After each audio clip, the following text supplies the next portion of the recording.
morning to you, my steadfast friend out there in the vast beyond, and welcome to the Healthy Steps Radio Show here on WMNF Tampa, the only community-sponsored radio station that they stream all winter long at the Overlook Hotel in Sidewinder, Colorado, and you can stream us as well at WMNF.org. Today is Ask Me Anything Monday. And woe unto thee who dare suggest that they know how this show will unfold. Every Monday is a crackerjack surprise of our listeners' questions, comments, and concerns. Just give us a call at 813-239-9663. Irene is just settling in to handle the typically copious amounts of phone calls, so now is not the time to malinger.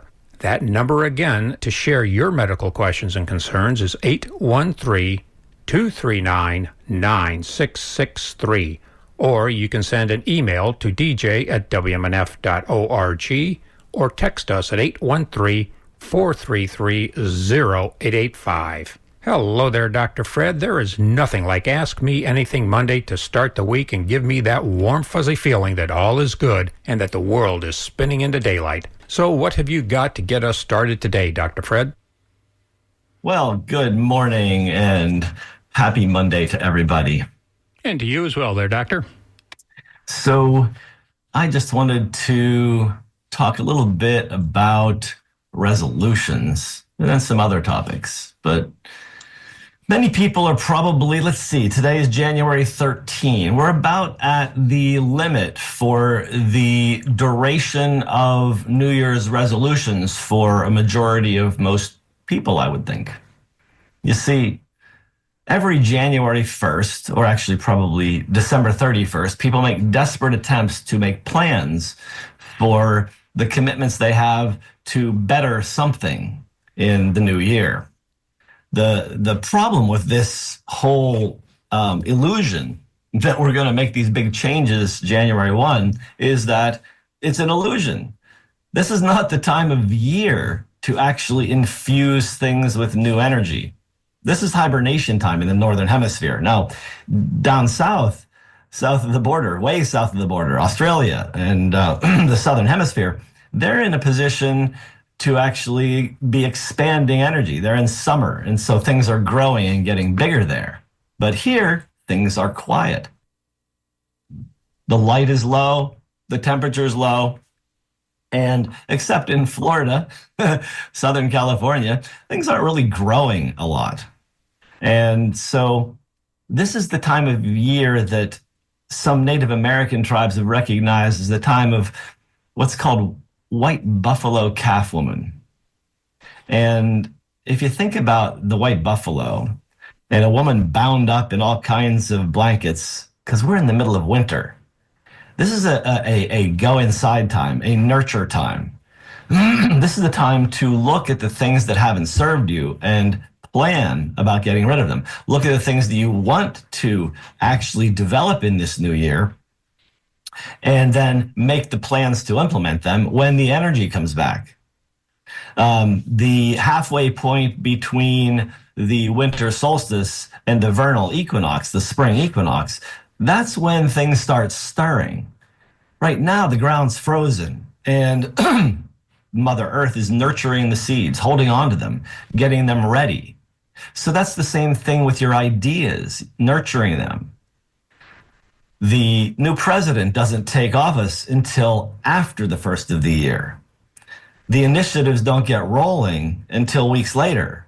There might be a lot of things signed that first day or whatever, but in actuality, things begin to roll as the year progresses, as the energy begins to infuse the year. So now's the time actually to look at those resolutions that you've probably already broken and think about them in a different term and allow yourself to implement them this year because they're still very important. The reason I mention it is because there are lots of things that we can do that are really simple to help us go forward. Resolutions are about that. And there's information that's telling us that there's problems that we can address pretty simply. I just read an article in the Journal of the American Medical Association Open Network. Anybody can access this. It's an original investigation. It's called Global Health Span - Lifespan Gaps. among 183 World Health Organization member states. And it was a retrospective study, so it looked back in time over a bunch of data that was acquired over 2 decades. And they did about a total of solid 9.6 years of evaluation of humans in the world. What they discovered is that the health span gap is increasing. And I think I've talked before about the health span gap, and we found that Americans, on average, were having about 11 years of health span gap, meaning that the time where they're disabled until they die is 11 years. So this is a time where America has developed a system of warehousing humans. They're called nursing homes and extended care facilities and assisted living facilities. Yes, we're warehousing humans because they don't have enough function to do it on their own. It's a pretty sad state of being to not be able to care for yourself. In the wild world, animals die when this happens. In our past, humans had to be left behind on the long trek across the tundra because this is what happened. People in indigenous cultures have gone on what's called the long walk. They realize their time's over, so they go for a walk into the wilderness and just let time take its toll. But we have a much more compassionate society, and we can actually help people. But one of the more vibrant things I think we can do is to help people not experience this devastating gap between life expectancy and health expectancy. And in America, it's actually increased to 12.4 years. It's getting worse. We're not getting better here. Despite all the work that functional medicine, doctors, nutritionists, health coaches are doing, we're still stuck in an ever worsening problem. Part of this is the fact that we actually promote liquid nutrition. It's actually not really nutrition, it's liquid calories. The burdens of type 2 diabetes are horrible. And there's a new article in Nature Medicine that actually correlates with this 183 World Health Organization member states recognizing that the health lifespan gap is increasing. Well, 184 countries have been assessed from 1990 to 2020. And what's been discovered is that the incidence of diabetes is increased. The incidence of cardiovascular disease is increased. And one of the main reasons is that in the countries with the most cardiometabolic diseases, they're also the people who can drink the most sugar-sweetened beverages. That big old sweet tea you get with your barbecue that's covered in sugary tomato stuff, yeah, that's contributing to a heart attack and diabetes, thus reducing the health span. And so you have your heart attack, you're semi-crippled from the heart attack, you're sitting in a chair, getting more overweight, drinking more sugar-sweetened beverages, getting more diabetes, having your toes get numb, having your muscles waste away. This is how we end up with a disability gap. This is how we end up needing to warehouse humans because there's just not enough resources to care for them because they can't wipe their own bum. And so we really need to address getting useless nutrition out of a 2-liter soda bottle. And it's just really a major problem for us because we see the disability zone increasing. A year and a half longer than it was the last time they did research on this. That's not a good situation. And I think that we should be talking more about this in the public sphere, but people don't seem to realize this is a major problem. But this is the Healthy Steps Show, and I'm here to talk with you about these issues. And let's make it easy for everyone. I'm going to give you the phone number in just a second, but if you're just tuning on in, you are listening to the Healthy Steps Radio Show with Dr. Fred Harvey here on WMNF Tampa. Irene is here as well, waiting to take your call. The number to dial is 813-239-9663. I'm going to give that number out one more time because I don't want the phone calls to be dribbling on in and then a big rush there at the end. Let's not dawdle. The number is 813-239-9663, or send your emails to dj@wmnf.org. Back to you there, Doctor.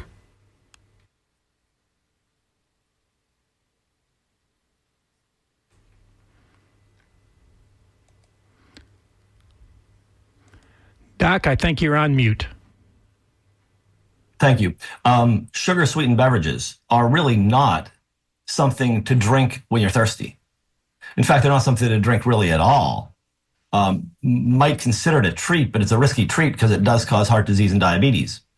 And so I've heard, a not insignificant amount of people say that they don't like water. It doesn't taste like anything, or somebody even said it tasted like sand or something like that. I don't understand that mental block, I think, an emotional problem with water. Maybe it's because the water is not filtered. It could be that you're drinking tap water. It tastes like chlorine and sulfur here in Florida. That is pretty bad. It's not very attractive, and something in it like lemon or something might help that. But getting a filter, even a simple filter like your Brita pitcher, will at least take some of the chlorine out, so it doesn't taste as badly. Take some of the sulfur out and some of the biologics, so you have a little less of that smell and taste. But water is the key. We need to be drinking around a half ounce per pound of body weight daily, unless we have kidney problems or heart failure problems. Then we need to talk to the doctor about really how much fluids are going to keep us in balance. But it's really an issue in that soda is not helpful. And we also know that the artificially sweetened beverages are very similar. They actually induce inflammation in your gut that causes diabetes and heart disease. So you can't get away from the risk of diabetes and heart disease by stopping sugar sweetened and going to aspartame or sucralose sweetened beverages, because they're toxic. They are just toxic. Here's someone that writes in. Shannon from Boynton Beach says, yes, no more soda. I gave it up over 20 years ago. That's excellent, because there really is no purpose to drinking soda except for making profit for Coca-Cola or other generic beverage creators. Now, you could get by with having some of the more naturally sweetened beverages. There's some new sodas that use a sweet fiber called inulin. It's a prebiotic. It helps your gut. And Poppy sodas and Olipop, and there's the other ones out there that use this, and they're sweet, and they use maybe a little bit of stevia, but nothing in it is toxic. I think we have some callers. Indeed we do. Let's start going down the bank of them. I've got John, Simon, Mark, and Greg from Illinois is hailing in, but let's go to John in Temple Terrace. Hello, John. Good morning. What do you have for us today? I was listening to your talk about sugar and diabetes and all, and I agree with your write-in guy who says that soda is absolutely insane. That's been a long, long time since I ever drank any soda. But I've recently decided to eliminate all sugar as best I can from my diet. And yesterday was the first day of that. So I cut out sugar in my coffee. I cut out any kind of sweet treat that I would normally eat while drinking my coffee, and watched the sugar intake for anything else I ingested. What I'm finding is it's almost impossible to go out to the grocery store and buy items that are nutritious and sugar-free. They are far and far in between. So I'd like to know, are there things that we can do cooking-wise and food-wise to help get this sugar out?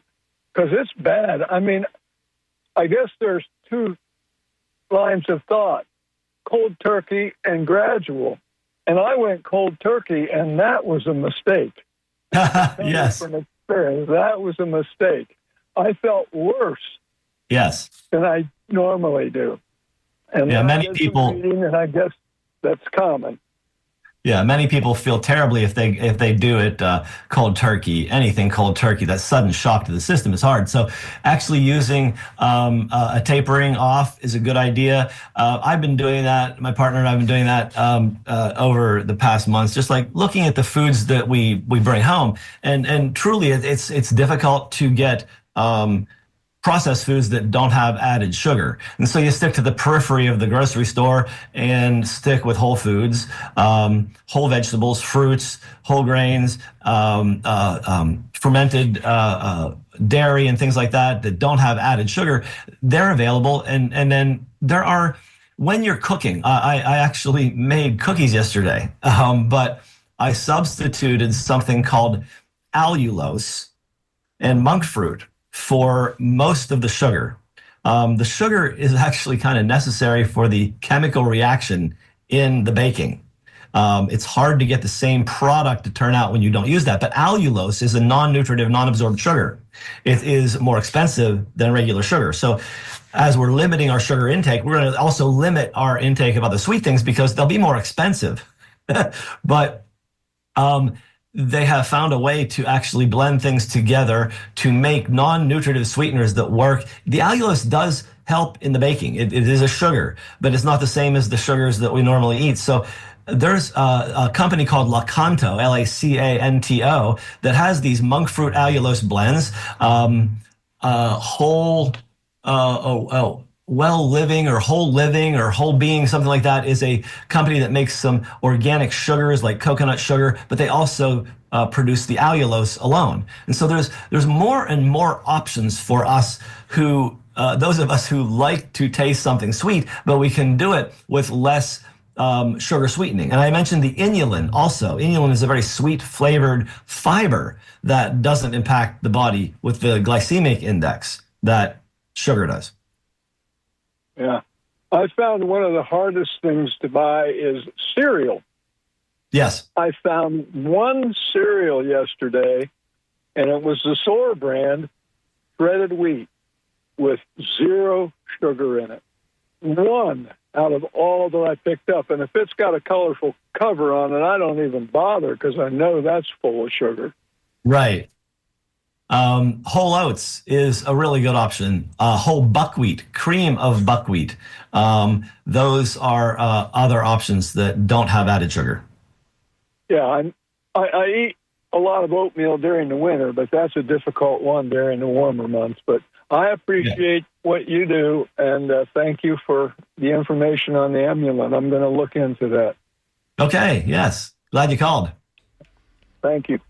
Yes, indeed. Thank you there, John. Let's go to Simon in Bradenton. Good morning, Simon. Hello. Hello there, Simon. How are you? Good, good. How are you today? I'm all right. I had a question that kind of relates to what you were talking about last week, but I was unable to phone in.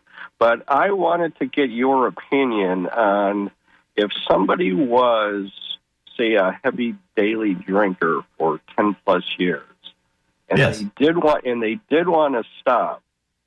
Would you? And I know you were just kind of talking about this with sugar, but would you recommend like trying to wean yourself off, or to just go cold turkey?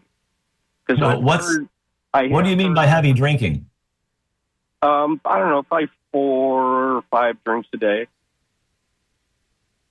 Cold turkey could induce delirium tremens, the physiologic withdrawal experience when quitting that much alcohol cold turkey, but it may not happen. Everybody's different. Right. Now, is that a physical thing or a mental thing? Physical. Okay. Yes, it's actually, it can be deadly if it is severe enough. Right. So you would suggest maybe weaning off, or? That is one possibility. If it's really difficult to do that, it would be worthwhile to actually talk with an addiction counselor and maybe get help in ending the addiction with support. Right. Okay. I just wanted to get your opinion on that. Thank you. You're welcome. Okay. Have a great day. And you. Thank you, Simon, and best wishes to you in that task as well. Let's go to Mark in Hudson. Hey, Mark, what do you have for us? Hey, doctor. I love your show, and I'm just wondering why more doctors don't talk about keto. And, dry January is, a good place to start. You've already, committed to a month there. And, we've got family and that we're trying to help with the overweight situation, and people are just having all these carbs and sugar and storing it in their bodies forever. And, it's becoming to the point where you're almost insulin resistant, and you've got all that stored glycogen, and you're trying to get that gas tank down while you're converting over to keto. It's a struggle for everybody, but obviously, allulose is one of those things that works like Ozempic. It makes you less hungry as well. But yes. All those cereals, they're just carbs. You have to get to the eggs and bacon and get to the fat. That's true. You do need to actually get protein on board, fat on board. You really need to balance out your macros. But sometimes when you're really out of balance, I'm blanking on his name. Robert, the first keto doctor back in the 90s. Atkins, the Atkins diet. Sure. He had an explanation for these people that are in the state that many Americans are, having been doing the SAD diet, and they're overweight or obese. He considers their system physiologically out of balance, and so to get them to push back towards balance, he recommended an imbalanced diet, and that's the keto diet that he talked about and promoted. Because if your physiology is so far out of whack because of excess carbohydrates, going to excess fat actually pushes it the other direction and then brings it back to balance. Eventually, most people really need to get off that diet because it's not actually a long-term healthy diet, but it does help fix the aberrant physiology of the over carbohydrate eater with insulin resistance.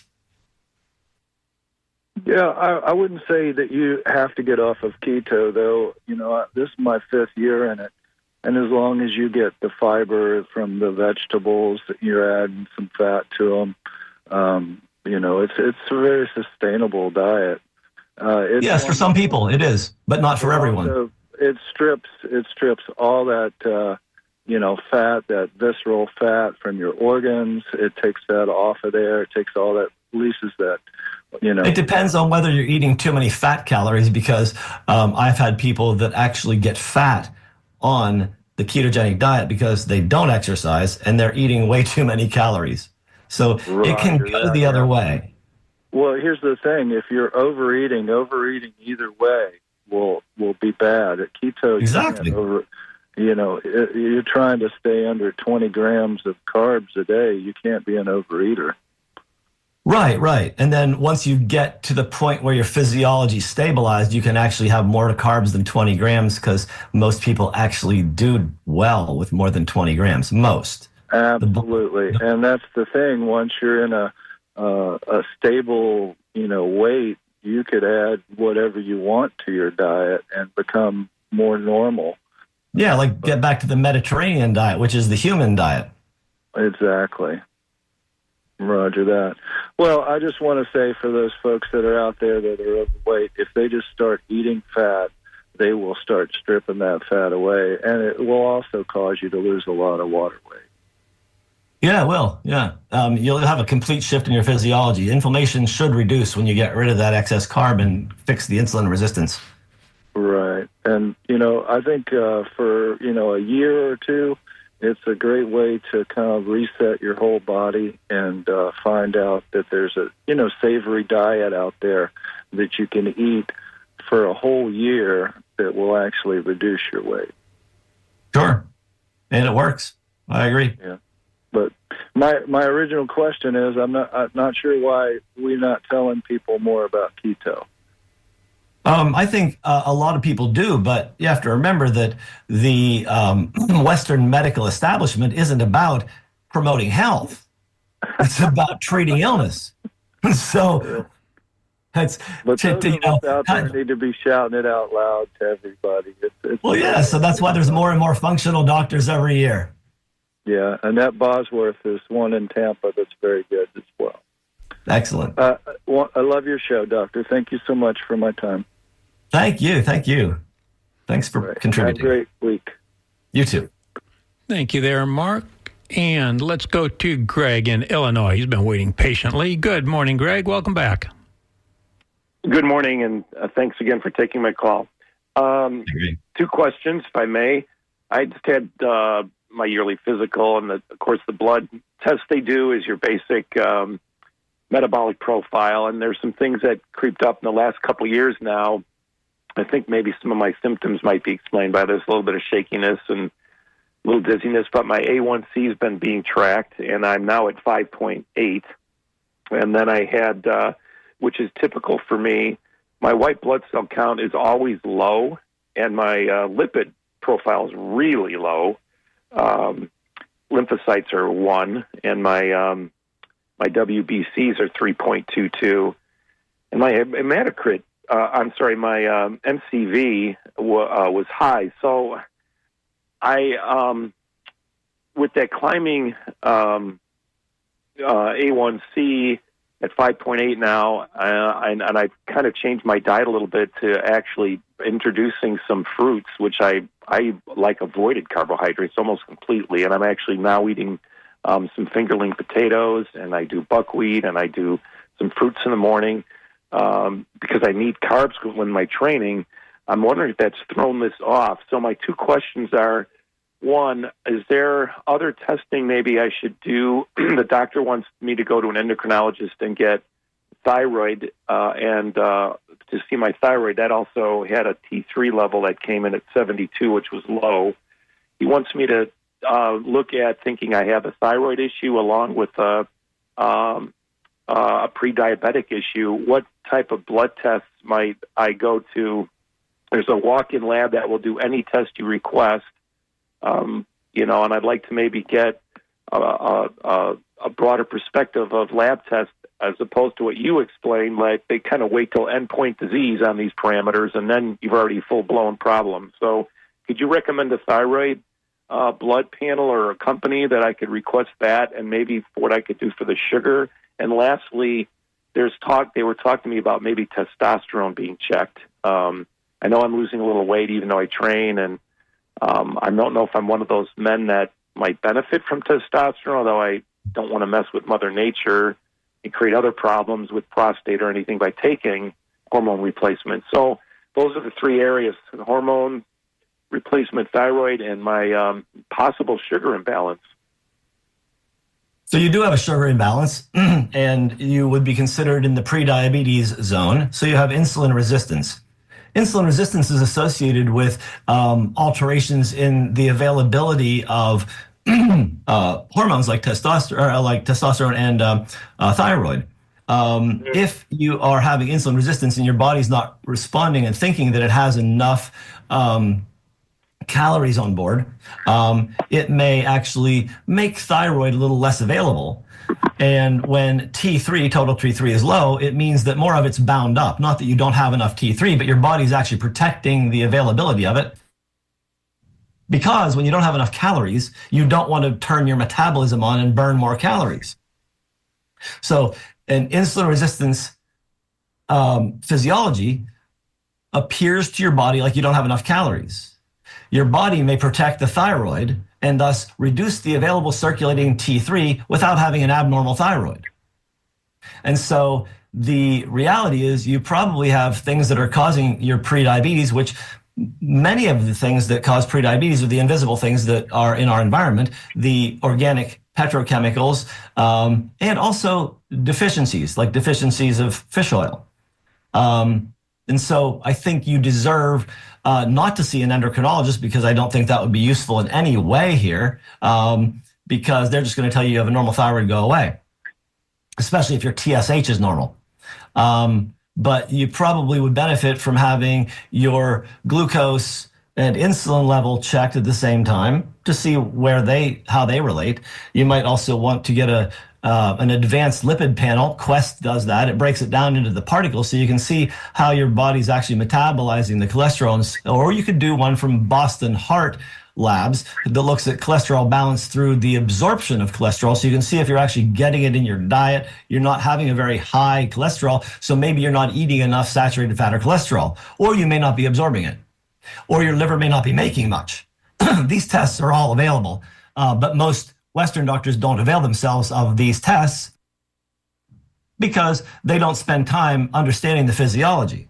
Another layer of this would be, considering you have a high MCV, that could be related to B vitamin metabolism. You might want to get a B12 and a folic acid level, a methylmalonic acid level, which reflects B12 metabolism, and a homocysteine level, which reflects the folic acid metabolism. If that's all normal, then that's not the reason you have an odd MCV. It could be fat metabolism. So you might want to get an omega-3 test to find out, an omega index to find out whether or not those are imbalanced. I like the Genova Laboratories Nutraval. All of my new patients get a Nutraval when they come in because it gives us a broad look at the metabolome, including markers for the gut, the mitochondria, looks at the omega index, looks at your oxidative stress, looks at your antioxidants, looks at B vitamin needs. All these things that I was talking about to evaluate these multiple issues you have going on. Good to hear. I'll have to do that. Yes. Yeah, there's a bunch of evaluation that would really help a doctor who's interested in your physiology to get your metabolism going in the right direction. Okay. And would the testosterone question come in through some of these tests if that needs to be? Oh yeah, you could do a hormone test. I like the doctor's data HUMAP, HUMAP, because it gives a really rich amount of data there. But if you can get a doctor to order you stuff from Quest, it'll be less expensive probably. But it may not be. Sometimes those aren't covered either, and you need to pay cash for them, and it's going to cost more for going to the regular lab, because the HUMAP from doctor's data is relatively inexpensive for the amount of data they give you. It's one of the best tests I use today for looking at hormones, and insulin resistance will alter your testosterone level, because they've shown in the HIM study 20 years ago that medical problems in men cause testosterone problems, and not generally the other way around. Most men don't lose testosterone production. They actually lose the physiology that supports testosterone production. And when the physiology is fixed, the testosterone production comes back. I personally am an example of that.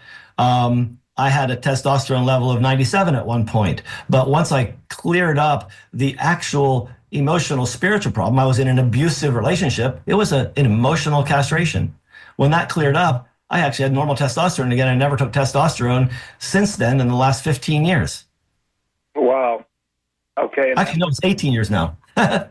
Wow, that makes sense, though, to me, to hear that. What would there be a blood study or something to find that out? Did you say the doctor's data UMAP is recommended, perhaps? That's one, but you could just go get testosterone, estrogen, progesterone, and DHEA sulfate at Quest or LabCorp. Those four will give you a pretty good analysis of it. Okay. All right. That is great to hear, and I appreciate your time and your caring. Thank you. You're very welcome. Well, thank you very much there, Greg, and you stay warm up there in Illinois. And I do have in the queue, I got Debbie, Kathy, Chantel, and Chris. Good morning, Debbie. Good morning. Hello? Hi, Debbie. What do you have for us today? Doctor. Yes. My question is different. I'm calling for a dear friend of mine. He has not been able to walk in a few days, but what he found out that the lower back pain he is having, it's in the sacroiliac. Okay. So he has not been able to do much walking, and I would like to know if there's anything, what can be done, and if there's supplements he should take. Yes, he should actually go and get a doctor to evaluate that, because if he can't walk, that's a serious problem. What is going on there? Okay. And to alleviate the pain, what would you suggest? I would suggest, since he can't walk and he has that severe a pain, that he probably should call an ambulance and get transported to an ER, because it's pretty difficult to get to a regular doctor if you can't walk. Well, he could walk, but he could walk slowly. Okay. And so has he seen a doctor as yet for this problem that's very severe? No, he hasn't. That's the first thing to do, because giving advice over the airwaves with an acute, severe problem isn't really common sense. All right, that makes sense. Okay, I just thought, well, perhaps there was something you could have advised, and to alleviate the pain, the Tylenols and whatever they work, but as you know, only... We need to find out what's going on rather than just treating symptoms. All right. Well, I will let him know. The thing is, that could be a cancer. It could be a fracture. It could be all kinds of things that we don't know what it is. All right. Well, thank you for your advice, and I will talk with him and let him know what you said. Well, thank you. As always, I do appreciate all of the advice you give us, and a good New Year to you. Happy New Year. And to your friend. Hope he feels better. Okay. Thank you. Okay, bye-bye. And thank you, Debbie. Let's go to Kathy in Hudson, who's been waiting patiently for us. Good morning, Kathy. Good morning. Thank you, Dr. Harvey. Yes. I'm listening to your conversations. I never drank soda as a child. I couldn't stand syrupy drinks, but I'm pre-diabetic anyway at 65. I'm struggling with my weight. I thought I'm eating healthy, carrots. Cabbage now is like $6 for a head of cabbage. Wow. It's getting very expensive trying to eat healthy and shopping the perimeter. I'm tired of cooking vegetables. I could go on and on. I bought bulgur wheat. There's like 29 carbs in a quarter cup. Now, that wouldn't even feed a bird, a quarter cup.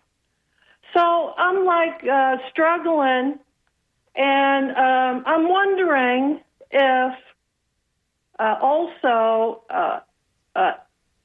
enzymes, stomach enzymes can help me digest and eliminate fat. Like I bought some amylase, pancreatin, protease, lipase. Can any of that help me dissolve some of those carbs?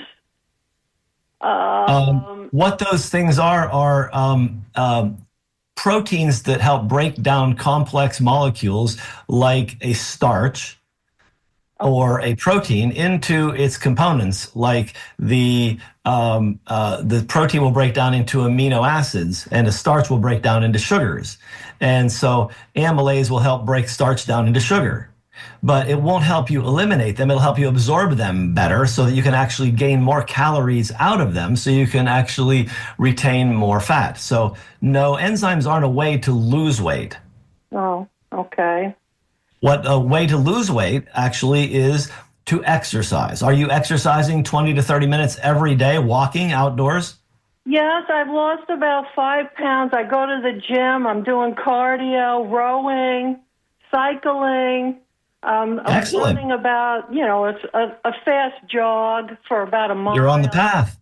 That's great. So I've improved a lot of that, but I feel like I'm not gaining the success, and I'm still craving sugars and fats and salt. Well, you actually started losing weight, so you're actually making progress. Yeah. How's your meditation practice? Are you actually doing a daily visualization of how wonderful your world is without all these calories? No. Okay, there's your next assignment. Daily meditation to use your consciousness to create your new body. All right. Best wishes on that. Okay. Joe Dispenza is a great place to go. drjoedispenza.com. drjoedispenza.com has great guided meditations that help you energize your body for a new mind. Yeah, that's a good idea. I also bought some amino acids to gain muscle. Is that good? I think the key is to actually eat the right amount of protein, carbs, and fats in the right amount of calories and exercise every day and meditate every day, and that will change everything.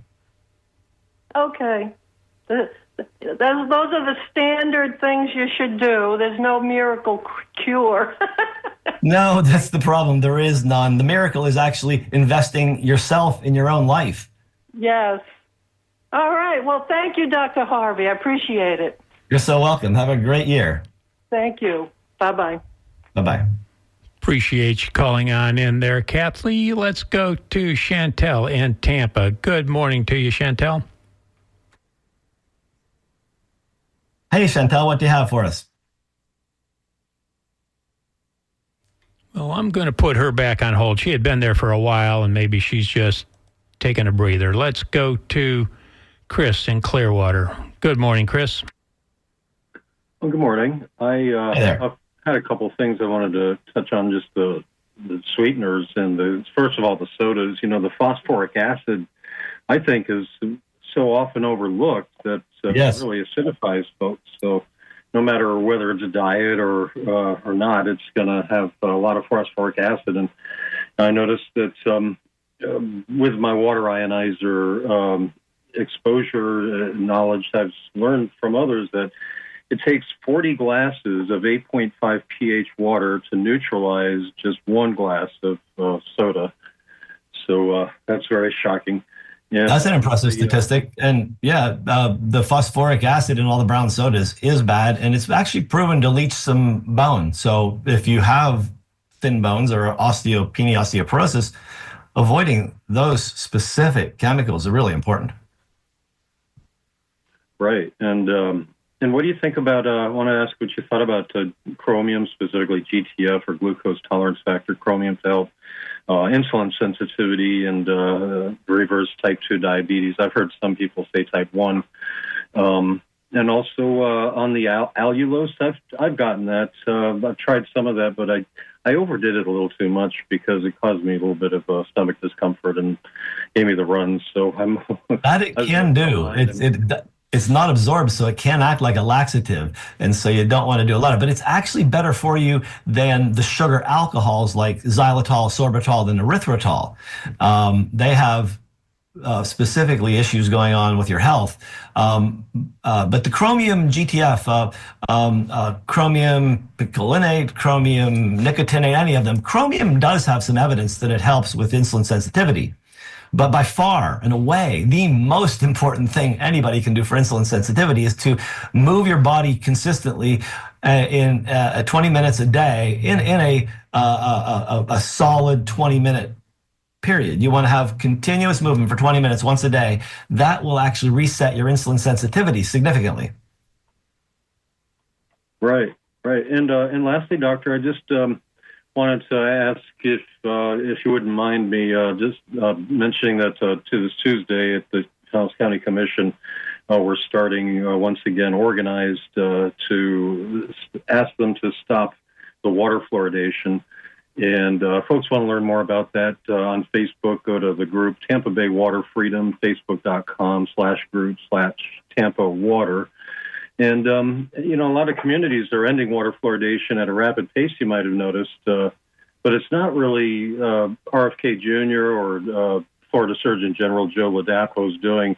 It's due to, it's actually very fortuitous that they're recommending, based on the long-fought court battle that lasted 7 years by Food and Water Watch against the EPA that required, finally, in the month before, last August, to the National Toxicology Program, the NTP report, had to issue their analysis that said fluoride lowers IQ and must be regulated by the EPA, and the EPA has to revisit their recommended level of fluoride, which used to be in 2015. I was surprised they used to recommend 1.2 parts per million. Now they recommend 0.7. And, Yeah, that's good. They've dropped it. It's good they've dropped it. I have a problem with the EPA in that they did not ban the use of that treated human fecal waste that has PFAS in it on animal feed. I think it's crazy. We need to stop poisoning our animals so that we can stop eating poisoned food. And so, yeah, you make a lot of good points, Chris. And thank you for your call today. We have 3 more on there and 8 minutes left.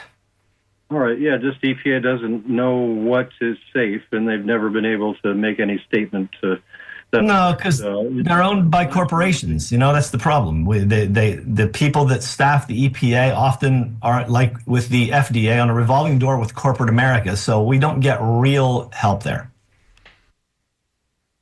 Okie dokie. I do have Tracy from St. Pete on the line. Good morning, Tracy. And as you said, Doc, we're down to about 6 minutes.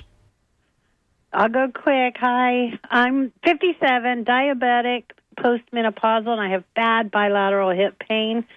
Hey, Tracy. Everything. Tracy, let me interrupt for just a second. Don't ever call yourself a diabetic again. You're a human. Okay. You have a sugar metabolism problem. What does a diabetic look like? Are they green? Do they have 6 eyes, 12 Okay. arms? Point well taken, and I should know that. I listened to you for years. Okay. I've changed everything in my lifestyle, low carb, plant-based, Mediterranean, all that, and I haven't lost any weight. I've changed everything, and they say it's a lifestyle change. Anyway, so doctors write it off to hormones, and that's it. But worse off, I'm almost in a debilitating hip pain. I diagnosed myself with a bursa, and I had some injections. It didn't work. Now it's bilateral, and I have some lower discs that are a problem, and I haven't done anything about those. But I can't. What are you stuck in your life? What are you stuck in right now? Wonderful place. I'm very happy. I've been doing my breathing exercise, everything. I listen to you religiously. Hip pain energetically sometimes means you're not stepping forward in life. Okay. But on the other hand, you could have inflammation there that is due to a misuse. Since you said you have some low back stuff too, you might want to go to see a physical therapist or a muscle activation technique therapist to find out if you have imbalance in the muscles and you're using them wrong, because that may actually change the dynamic there in your low back and hip. Okay. I always do everything wrong, so and muscle. Yeah, so why would this be different? But my phone has seen me Google all this, and all these ads come up for postmenopausal gluteal tendonitis or tendinopathy. Okay. Is that a thing? And then they suggest... I don't know. That you're the first person that's ever mentioned it to me. I think that's another marketing ploy for somebody to sell you something, but I'm not sure. Yeah, well, they come up with curcuminoids and glucosamine, and I do glucosamine. I will stick with what you just said. Get some physical work. See an MAT, muscle activation technique person. Perfect. Thank you, Doc, and I will increase my circle of friends. Thank you. Yay. Well, I always have a good day. I like hearing that, Tracy. We appreciate it very much. Let's see how we're doing with Chantel right now. Good morning, Chantel. Hi. Hello. Hello. How are you? Wonderful. How are you? What you have for us today? I'm doing good. I want to kind of give like some preliminary facts about myself before I ask you these questions. And so I'm a black woman. I'm 40. And I'm a vegetarian, and I weigh 190 pounds. And one thing I always get is that... How tall are you? I'm 5'4". Okay. And I always get, I don't look my weight. I don't look like I weigh 190 pounds. And so I learned 2 things about fat. You have subcutaneous fat and visceral fat. Yes. And so my first question is, are there specific vegetarian foods or nutrients that can help reduce both types of fat? And what types of exercises are most effective for reducing visceral fat? Because I think maybe I might have more visceral fat than subcutaneous fat. So those are my questions. So I think that you can, vegetarians often have trouble with carbohydrate balance because of the nature of the diet. I've had a couple people who've tried. It was difficult. They got it done. They did ketogenic vegetarian eating.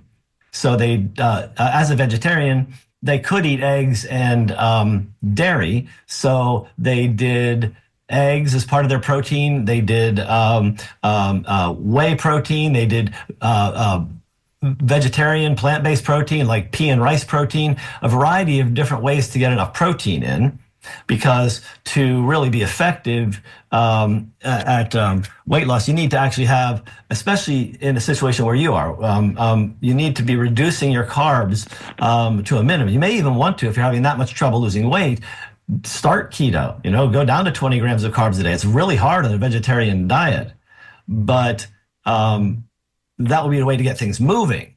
But if you simply decrease your total carbohydrate intake of starches and kept your carbohydrates coming in the form of vegetables and fruit and added more protein, eggs, dairy protein, like Greek yogurt, unsweetened, that kind of stuff might give you the right ratios. And I think it's really helpful to talk to a nutrition coach, someone who is a dietitian, a functional nutrition coach, the health coach. These people will help you stay on track with the changes in your diet.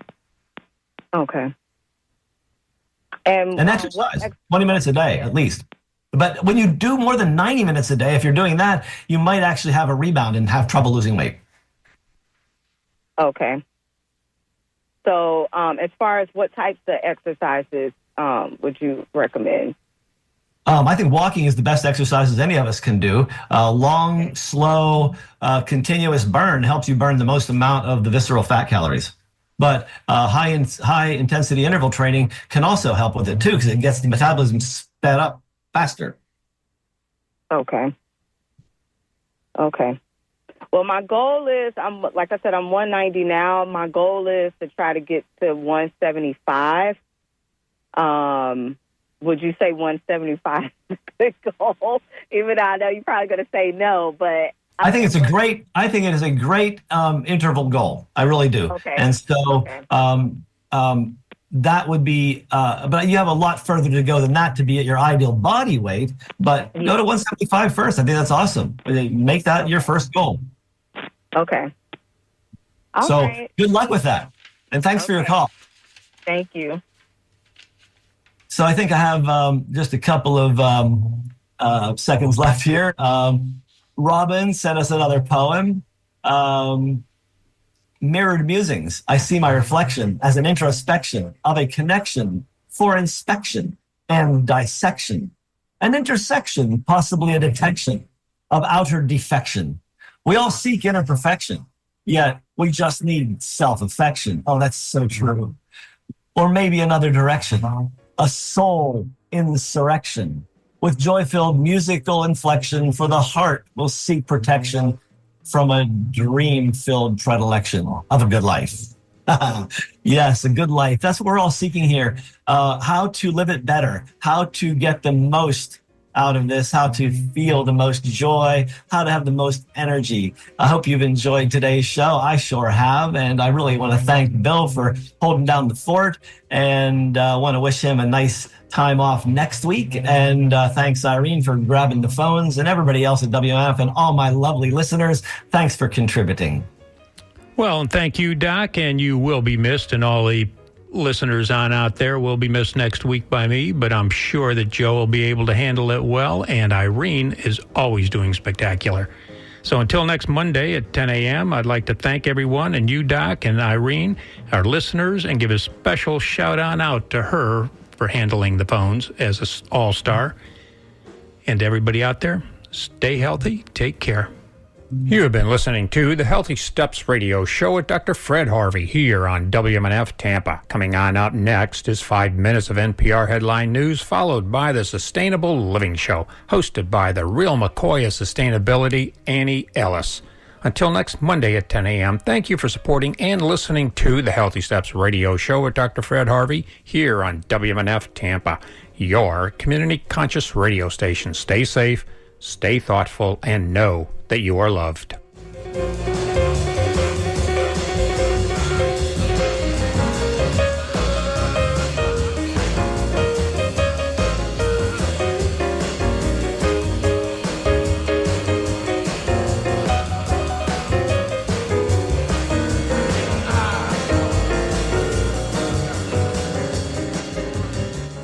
Live from